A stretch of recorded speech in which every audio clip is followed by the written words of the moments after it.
Mock the rejected Omega again and bleed. The ruthless Alpha King roared before the pack. Hello everyone. Before we begin today's story, I have a small favor to ask. Please hit subscribe and turn on the notification bell so you never miss our channel's new videos. It's quick, free, and the best way to support us in bringing you more dramatic stories. Your support means the world to us. Where are you watching from? Drop your city or country in the comments below. Thank you very much. Now, back to Elena Hart. The pack hall of Blackwood rose from the forest like a living memory, all dark beams and old stone, the air inside thick with pine smoke and expectation, as if the walls themselves were holding their breath. Elena stood near the outer ring where the torchlight faded, close enough to hear the murmurs yet far enough to be unseen, the way she had learned to exist. At 5'4", she felt smaller than usual beneath the vaulted ceiling, her shoulders squared out of habit rather than confidence, her hands folded neatly at her waist so no one could accuse her of trembling. This was a gathering meant to honor unity, but unity had never meant her. The pack filled the floor in careful clusters, boots scuffing the worn planks, voices low and sharp with judgment, scents layered like invisible banners of rank and history. Elena felt it all press against her senses, the way a change in weather warns of a coming storm. She kept her gaze steady on the carved emblem at the far wall, a wolf's head etched deep and proud, reminding herself to breathe in slow counts of 4, to stay grounded, to remain invisible. The label followed her anyway, whispered and bold, rejected Omega, as if it were a name she had chosen rather than a sentence handed down without appeal. She remembered the morning it happened, the chill in the air, the silence after the words were spoken, the way the world had tilted and never quite righted itself again.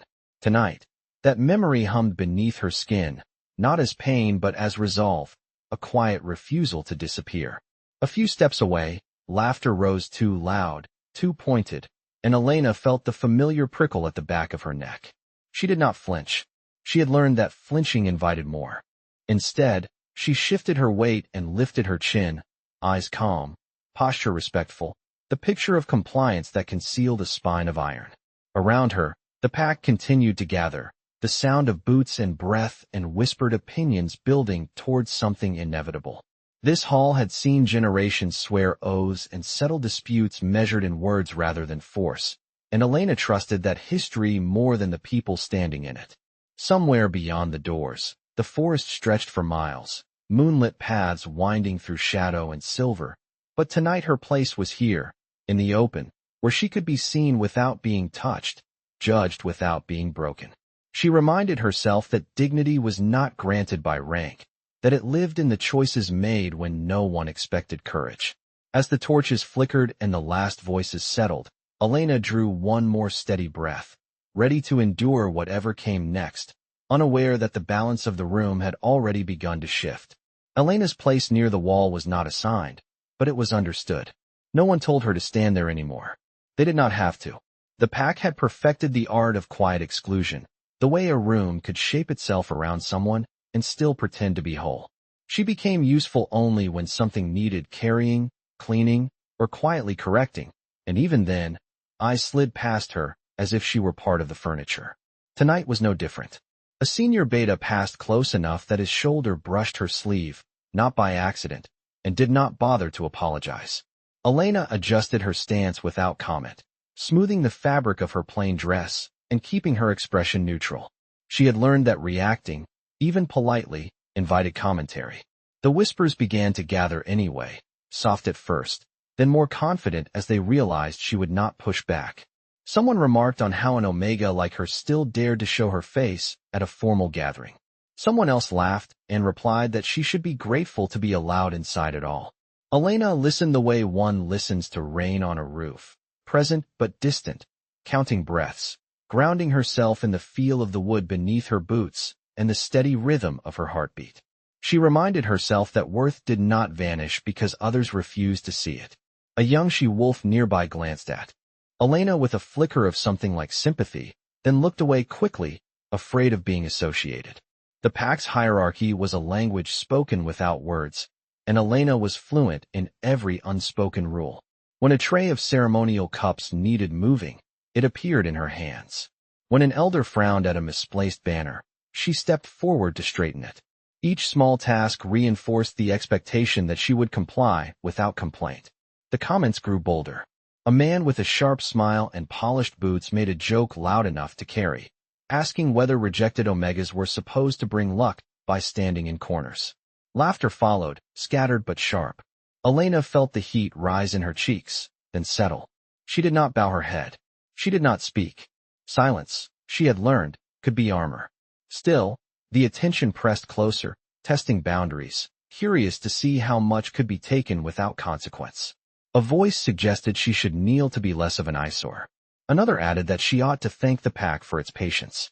Elena met none of their gazes, but she stood straighter, aligning her shoulders beneath the weight of their scrutiny.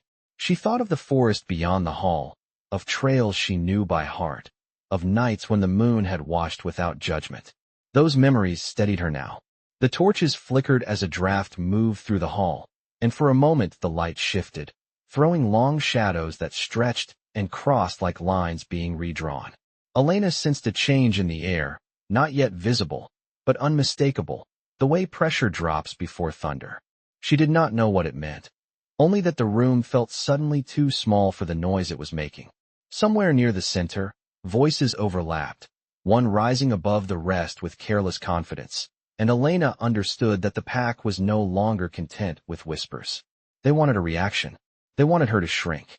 She kept her hands folded, her breathing even, and waited, resolved to remain exactly where she was, unbroken and present, whatever the night decided to become.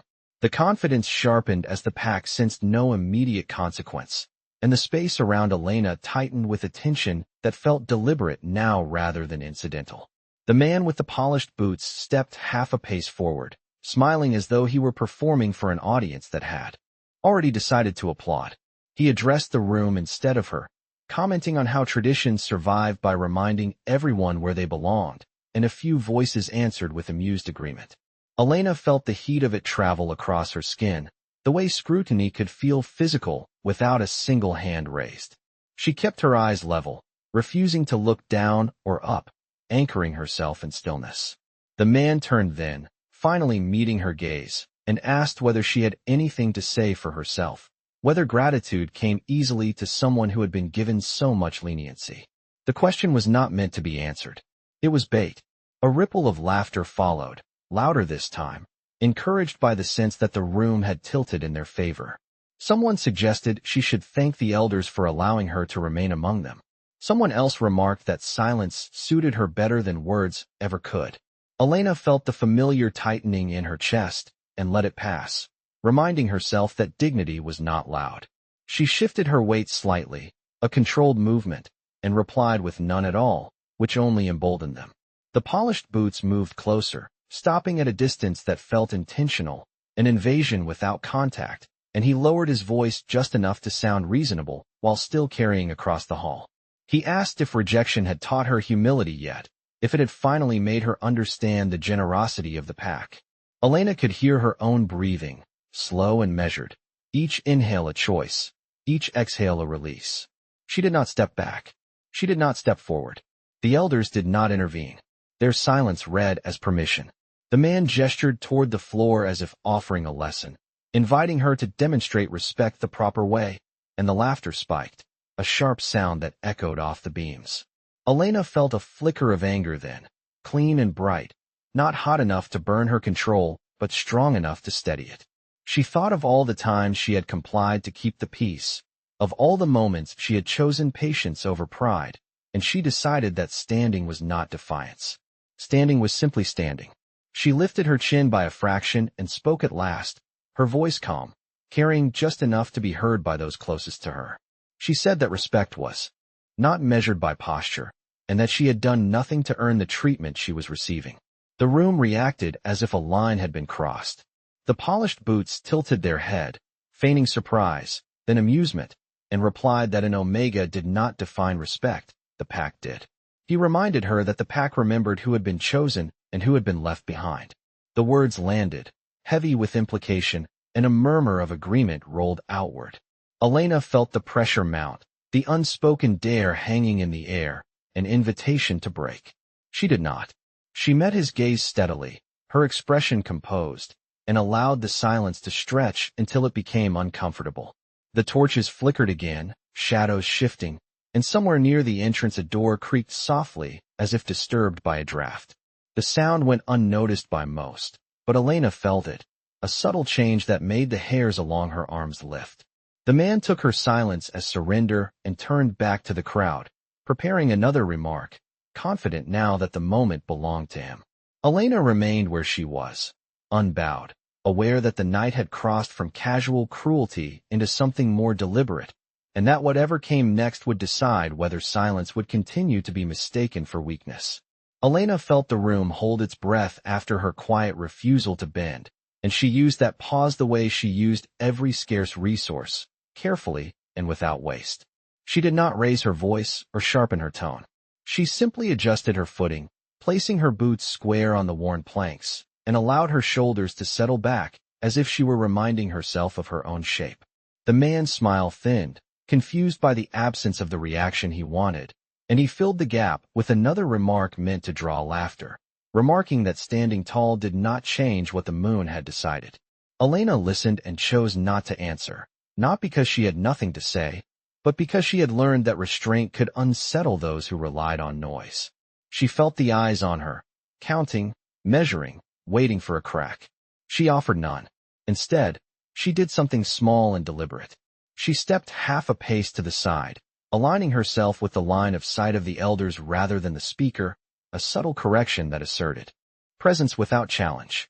The move was so ordinary it took a second to register, and that delay mattered. A few murmurs faltered. Someone cleared their throat.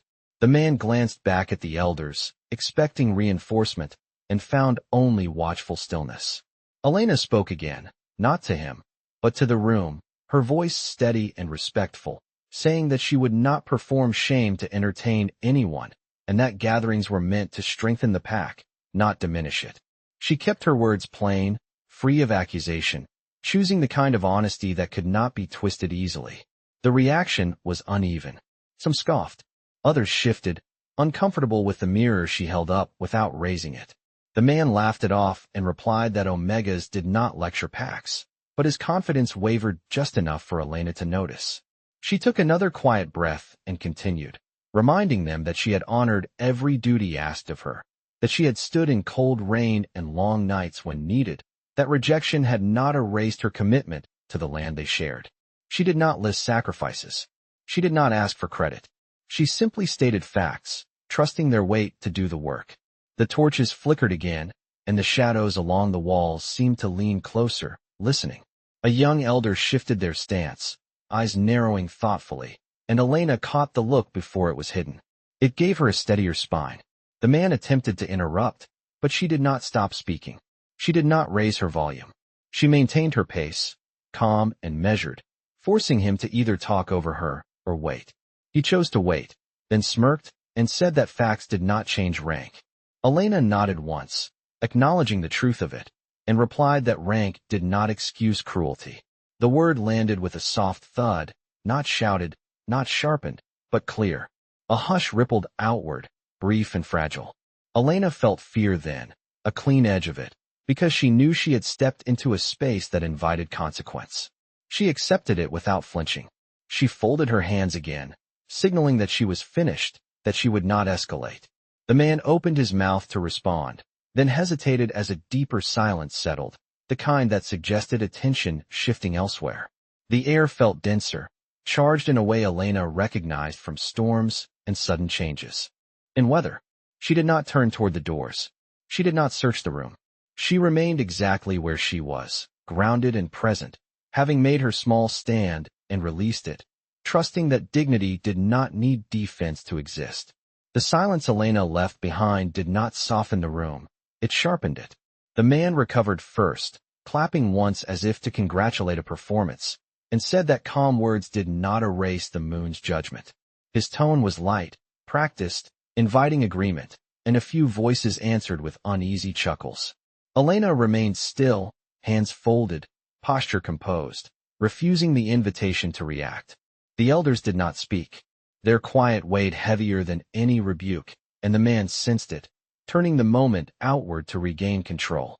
He addressed the pack about order and tradition, about how leniency had limits, about how patience should not be mistaken for weakness. Each sentence nudged the crowd closer, and Elena felt the pressure rise again, the way a tide returns after a brief retreat. Someone near the back repeated his words louder, and another added a remark that twisted respect into ridicule. The laughter that followed was louder than before, more confident, as if the room had agreed that restraint would be punished. Elena felt the familiar tightening at her ribs and loosened it deliberately, choosing steadiness over pride. She did not look at the man. She looked past him, toward the carved emblem, grounding herself in the permanence of wood and stone. The man stepped sideways, angling himself so the pack could see both his smile and her stillness, framing the contrast. He suggested that if she valued harmony, she could demonstrate it properly, and the implication hung there, ugly but unspoken. Elena sensed the eyes on her hands, her knees, the line of her back, waiting to see whether she would comply. She did not. She shifted her weight a fraction, a small adjustment meant only to keep her balance, and the man seized on it, remarking that even standing seemed difficult for some. A ripple of sound answered him, and Elena felt a flicker of heat rise, then settle as she reminded herself that composure was not surrender. She had already spoken. She would not be drawn into defending herself again. The pack leaned in, curiosity turning sharper, testing whether they could push her into spectacle. A voice from the side called out that perhaps she should be escorted somewhere quieter, somewhere she would not distract. Another suggested that the night would improve if reminders of rejection were kept out of sight. Elena heard it all and chose stillness, aware that the escalation was the point. The man nodded as if receiving counsel and added that orders sometimes required correction, delivered gently, for everyone's benefit. He looked at the elders again, waiting for affirmation. They did not give it. The pause stretched, thin and electric, and Elena felt the room tilt, attention drifting toward the doors without anyone quite turning. The torches wavered as a cool draft moved through the hall, carrying the scent of the forest, clean and sharp. Elena felt it on her skin and knew the night was changing. The man spoke again, louder now, to cover the shift, repeating his earlier suggestion with a grin that asked the pack to join him. A few voices echoed him, but the sound lacked its earlier unity. Elena did not move. She did not bow. She did not speak. She held the line she had drawn without naming it, trusting that dignity could be a fixed point even when the room spun around it. The air felt charged, expectant, as if the hall itself were listening for a sound it recognized. Elena kept her gaze steady and waited, aware that the moment had passed beyond her control and that whatever followed would not be subtle. The doors at the far end of the hall opened without ceremony, yet the sound carried, a low, solid note that cut through the lingering noise like a steady hand on a restless room. Conversation faltered, then thinned, then stopped altogether as attention turned in a slow, collective movement. Elena did not look right away. She felt it first, the shift in pressure, the way the air seemed to settle and align, the way even the torches steadied as if aware of a presence that did not need announcement. Footsteps crossed the threshold with unhurried certainty, measured and even, neither rushed nor hesitant, and the pack instinctively made space without being told. Whispers died on lips. Shoulders straightened.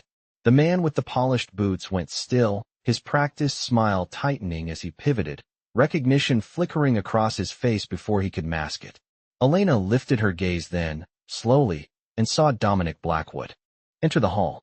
He did not wear excess or ornament, only clean lines and quiet authority, his posture relaxed in a way that spoke of control rather than ease. He paused just inside the doorway, taking in the room with a single, assessing look, eyes moving from the elders to the gathered pack, noting the shape of the moment without comment. The silence deepened, not empty but attentive, the kind that waited for a word and trusted it would come when needed. Elena felt her pulse steady further, not with relief but with a strange clarity, as if the room had finally come into focus. Dominic took a few more steps forward, stopping where the torchlight framed him evenly, and inclined his head to the elders with measured respect. They returned it at once, a subtle acknowledgement that reset the balance of the hall. Only then did he look toward the cluster near the wall, his gaze passing over faces and settling briefly on Elena. The contact lasted no longer than a breath, but it was precise, aware, and Elena felt seen without being weighed. Dominic addressed the room, his voice calm and level, carrying easily without force, asking what matter had gathered such attention. No accusation colored the words. They were an invitation to account. The man with the polished boots answered quickly, too quickly, explaining with practiced confidence that order was being maintained, that reminders had been necessary, that tradition required clarity. Dominic listened without interruption, his expression unreadable, eyes steady. When the explanation ended, he did not respond immediately. He let the pause stretch, long enough for the pack to feel it, long enough for the meaning of attention to shift. He asked a single follow-up question, mild in tone, precise in content, about whether harmony was best served by spectacle. The room seemed to exhale. A few heads turned toward Elena, then away again.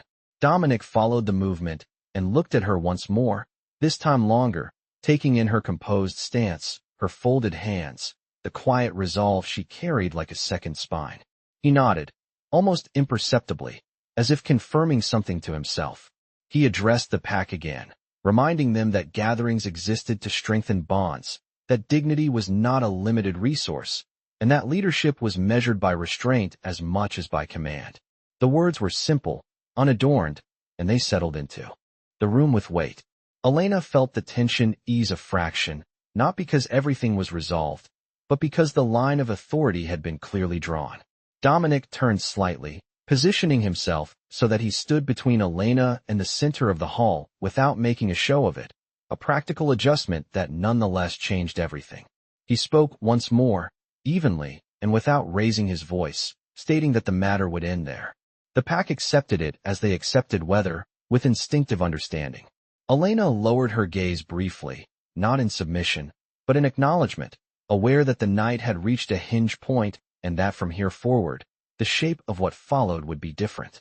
The calm Dominic established did not immediately dissolve the tension. It rearranged it, pulling attention into a sharper focus that made every sound feel louder by contrast.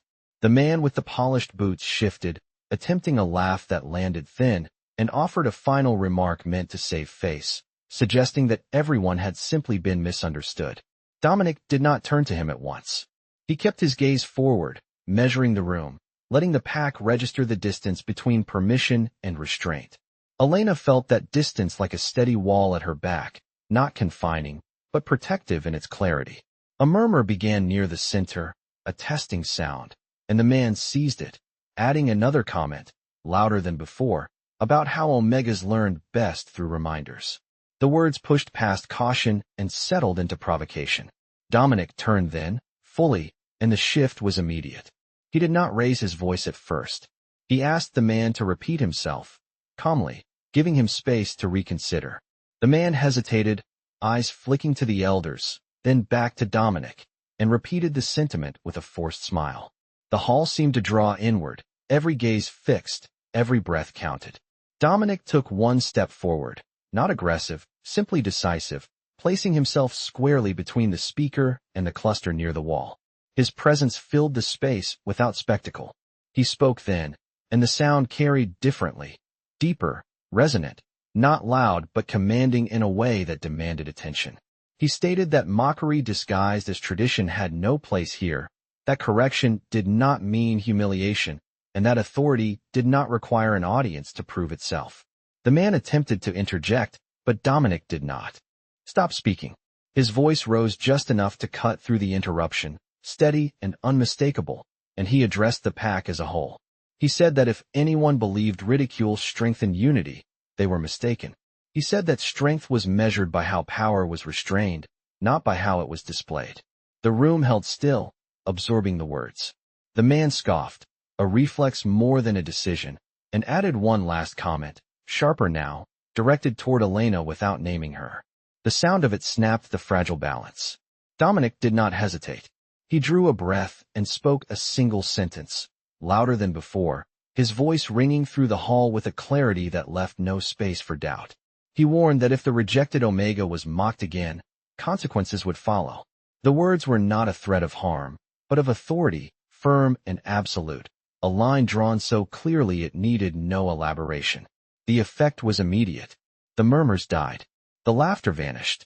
The man with the polished boots went pale, his confidence collapsing into stillness as he nodded once, stiffly, in acknowledgement. Dominic held the room for a beat longer, ensuring understanding settled, then let the tension ease by degrees. He turned slightly, angling his body to shield Elena without touching her, a practical choice that spoke volumes. Elena felt the shift ripple outward, the pack recalibrating in real time, eyes dropping, postures adjusting.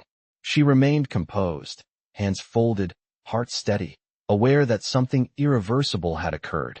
Dominic addressed the elders briefly, confirming that the matter was closed, and they agreed at once. He then looked at Elena again, his expression unreadable but intent, and inclined his head, a gesture of recognition rather than command. The hall resumed its breath, quieter now, respectful, the earlier cruelty exposed and disarmed by the weight of a single voice.